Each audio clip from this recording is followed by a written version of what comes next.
The depths below.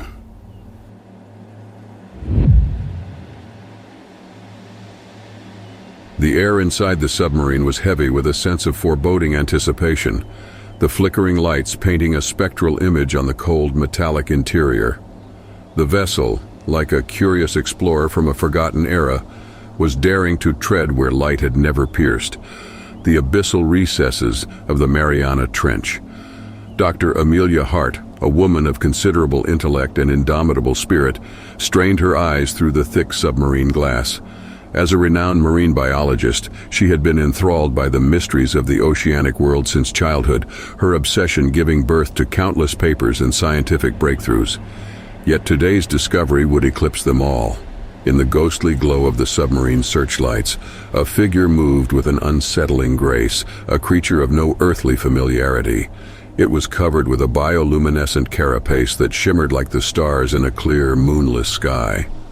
Its glow seemed to defy the darkening depths, challenging the abyss with a beacon of life. As the submarine neared the entity, Dr. Hart could discern an array of strange markings etched into its hard exoskeleton, a collection of runic inscriptions as old as the ocean itself, teeming with a malevolent sort of knowledge, a forbidden lore from a time when man was yet unformed. The odd symbols were not of a natural formation, she was sure of that. This bizarre runic language seemed purposeful, intentional, whispering tales of a prehistoric civilization too formidable for human minds to grasp. They were an omen, an inscrutable hieroglyph of nightmares that seemed to pulsate with the rhythm of the abyss. She felt a sudden, intrusive urge to decipher them. The inscriptions were magnetic, enticing her into an insatiable obsession, whispering secrets of a world unseen and unimaginable. It was an irrational, almost terrifying compulsion that gripped her, a desire to plunge headfirst into the bowels of a truth far removed from her comfortable understanding. The unknown creature, its bioluminescent glow a beacon of eldritch secrets in the void of the deep sea, retreated into the unfathomable depths, leaving Dr. Hart with the echo of its haunting presence. She was left in the silence of the submarine, the distant hum of machinery a stark reminder of her mortal insignificance against the vastness of the ocean. As the submarine began its ascent, leaving the ocean's forsaken reaches behind, Dr. Hart could not shake the phantasmal creature from her mind. The runes seemed to have imprinted themselves on her consciousness, a spectral trace that would fuel her obsession for days, weeks, and months to come. The Mariana Trench had divulged one of its guarded secrets, a piece of a puzzle so ancient and so profound that it promised to shatter the carefully constructed reality of human understanding. It was a secret Amelia Hart would carry with her, a terrible burden that would beckon her into the deepest depths of the unknown.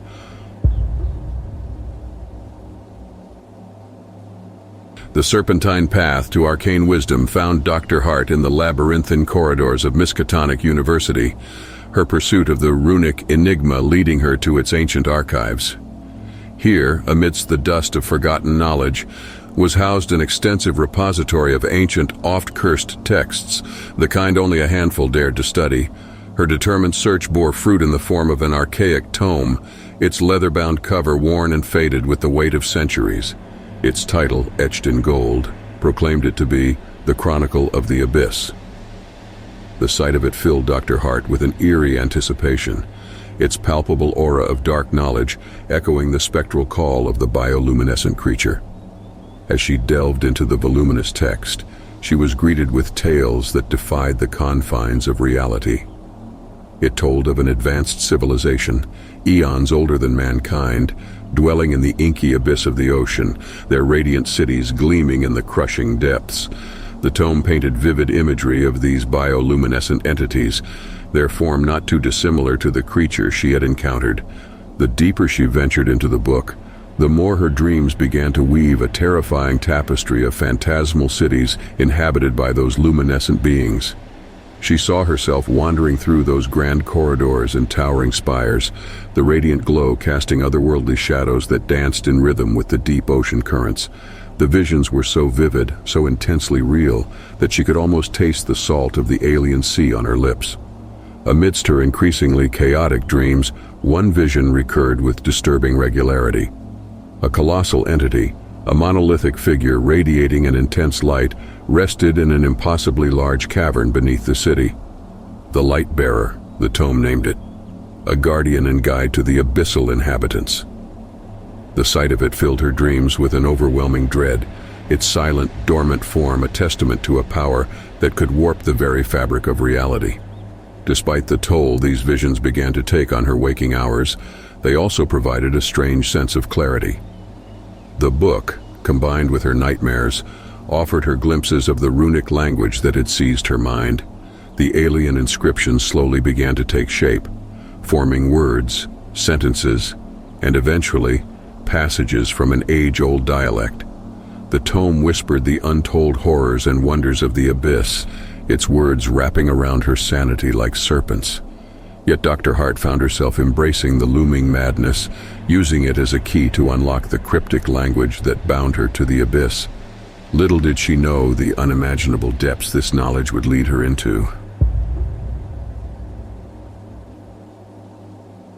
Dr. Amelia Hart was plagued by a pervasive dread as she mounted an expedition, fueled by half-remembered nightmares and ancient lore, into the inky void of the Mariana Trench. The marine vessel cut through the ocean waves, drawn towards coordinates hidden in the enigmatic prose of the chronicle. The crew, hardy men and women of science, were oblivious to the depths of otherworldly horror that awaited them below, the true purpose of their mission shrouded in a veil of scholarly pursuit. A submarine, laden with tools of discovery and documentation, plunged into the ocean's cruel depths, its destination, a city untouched by the sun's glow or the hands of man. Dr. Hart's heart echoed the pressure of the depths, each meter further intensifying the terrible anticipation of the alien world beneath. As they descended, they were met by an ethereal glow, a distant illumination in the relentless dark. There, in the abyss, a sprawling cityscape unfolded before their awestruck eyes. Bioluminescent spires that pierced the darkness, sprawling structures reminiscent of her haunting dreams, stood defiant of the crushing ocean above. It was a city of light in the heart of eternal night, a civilization forged in the crucible of the abyss, mirroring the grotesque creatures of her vision in an alien, spectral grandeur.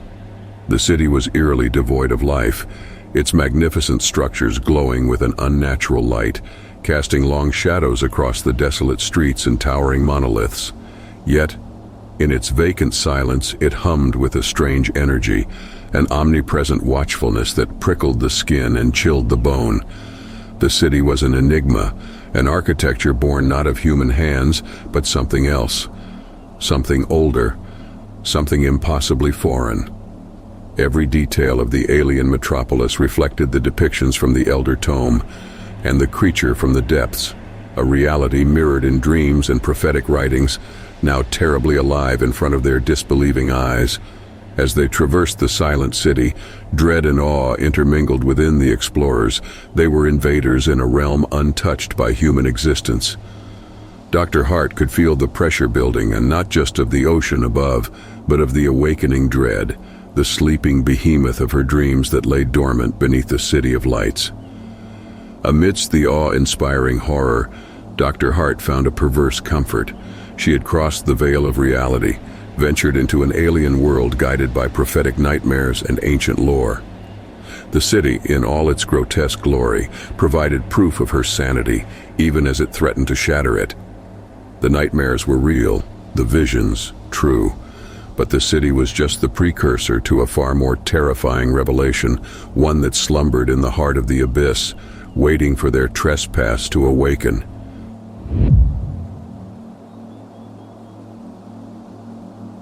Sorry to disturb you in the middle of the story, but if you are enjoying yourself, it would help us a lot if you could like and subscribe.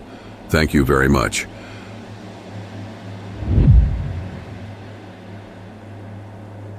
In that luminescent city beneath the ceaseless waves, the explorers delved deeper, navigating labyrinthine passages and cyclopean edifices. In the heart of the city, an ominous abyss yawned, the epicenter of the energy that thrummed through the city's veins. As they descended, the ambient glow of the city paled before a resplendent brilliance that seeped from the abyss, a beacon in the heart of the ocean. Then, from the heart of the radiance, a form began to take shape, a titanic entity that dwarfed their vessel and their comprehension. A hulking figure of pure bioluminescent energy, the light-bearer of the Elder Tome and her dreams, stirred from its eons-long slumber. It was an otherworldly leviathan, a formless god of the abyss, terrifying in its scale and incomprehensible in its design. Dr. Hart was simultaneously captivated and horrified as she looked upon the unfathomable being. It was a blasphemy against nature, a testament to the existence of cosmic forces beyond humanity's wildest imaginations.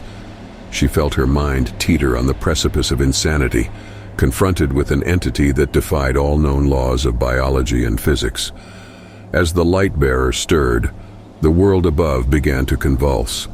Reality, as they knew it, started to warp and distort in concert with the movement of the entity. Nightmares seeped into reality, the veil between the dreaming mind and the waking world torn asunder. Shared dreams plagued mankind, dreams of the depths, of the city, of the light-bearer. Even as chaos unfurled on the surface, beneath the waves, the city began to quake, its luminescent glow flickering in tune with the heartbeat of the awakened entity. The language of the abyss began to sear itself into Dr. Hart's mind, the alien symbols blooming in her consciousness like bioluminescent flora in the dark ocean. In this realm of alien architecture and eldritch horrors, Dr. Hart found herself grappling with her sanity. Yet, even as the madness threatened to consume her, she clung desperately to the thread of her mission. She had uncovered a hidden realm, awakened a dormant god, and now she had to quell the chaos, lest their reality be forever twisted under the influence of the light-bearer.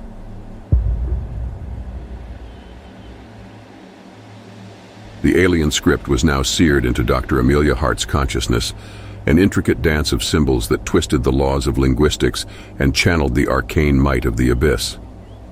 Each character was a testament to a reality far removed from human comprehension, a grotesque mark upon the canvas of existence. Her mind, once the sanctuary of reason, was now besieged by these eldritch runes. She delved into the nightmarish lexicon of the abyss, her sanity teetering on the precipice of the cosmic revelation. Each word she deciphered further unraveled the fabric of reality, birthing a chilling perspective of the universe, indifferent and aloof to the trials of mankind. Amidst the maddening chaos, she struggled to weave a plea, a desperate message to the light-bearer, who towered in the abyss like a spectral god. Her message, cloaked in the eerie glyphs, was a simple plea.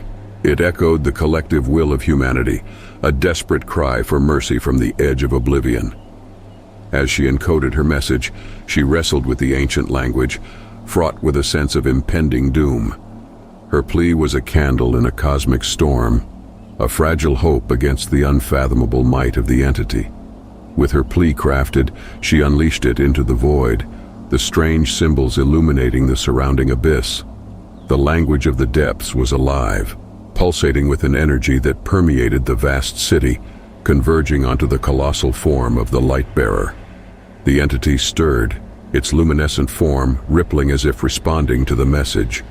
A tremor ran through the city, the ground shuddered and the bioluminescent structures pulsated with an increased intensity. Reality quivered in the entity's grasp, time and space distorting at the edges, threatening to shatter under the strain of the light-bearer's will.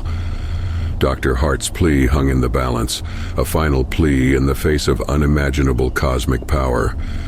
She could only wait, her breath held in fearful anticipation, as the fate of her reality lay in the colossal hands of the awakened god of the abyss. The plea had been made, the words cast into the ancient darkness, a beacon of hope amidst a sea of cosmic horror. The response, however, was beyond her control, leaving her clinging to the vestiges of her sanity as she stood at the precipice of reality.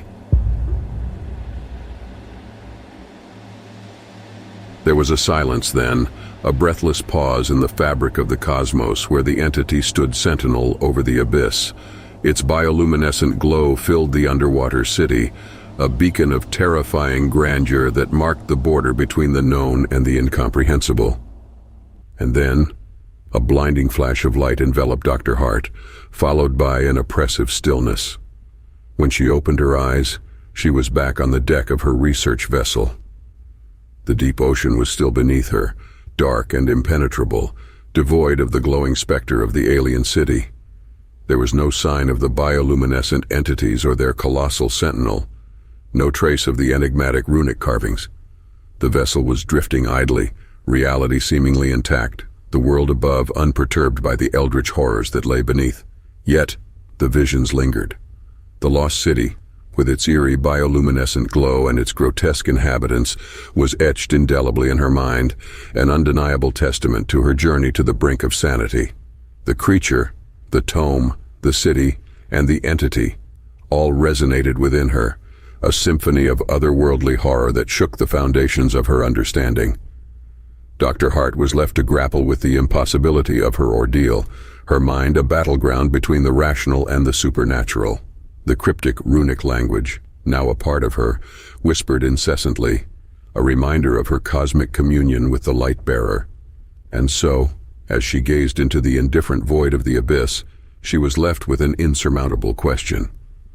Had it all been a hallucination born out of the depths of her obsession, or had she truly peeked beyond the veil of reality, her plea heard by an ancient entity whose existence defied the very laws of the universe?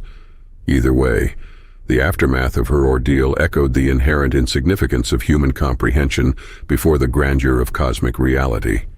An echo that would reverberate within her until the end of her days, a testament to her voyage into the depths below.